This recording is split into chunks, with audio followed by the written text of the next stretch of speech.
Direction le Maroc à présent, où les pluies torrentielles qui s'abattent sur le sud du pays provoquent des inondations meurtrières. Il est tombé en l'espace de quelques jours l'équivalent d'une année de pluie. Le récit de Fanny Noharo-Cabré. Rivière en crue, route coupée. Depuis vendredi, des pluies torrentielles se sont abattues dans le sud du Maroc. Des conditions inhabituelles dans cette région semi-aride.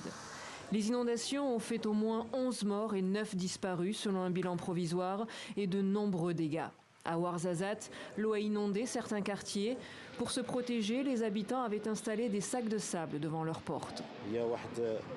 On n'a pas connu autant de pluie dans la région depuis près de 10 ans. Ce sont des précipitations importantes. Elles sont arrivées à un moment important parce que la région souffrait de sécheresse depuis près d'une décennie. Le Maroc subit en effet une sécheresse depuis plusieurs années d'affilée. Le niveau des barrages avait dû être baissé au mois d'août. Ces derniers n'étaient remplis qu'au tiers. Mais en 48 heures, il est tombé par endroits l'équivalent d'une année de précipitations. La quantité de pluie était telle qu'il était difficile pour les canaux d'égout de l'absorber.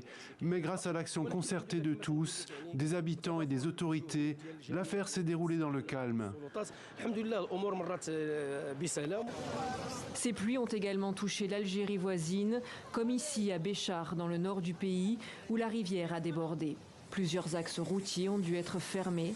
La protection civile algérienne a annoncé avoir secouru plusieurs familles piégées par des rivières en crue.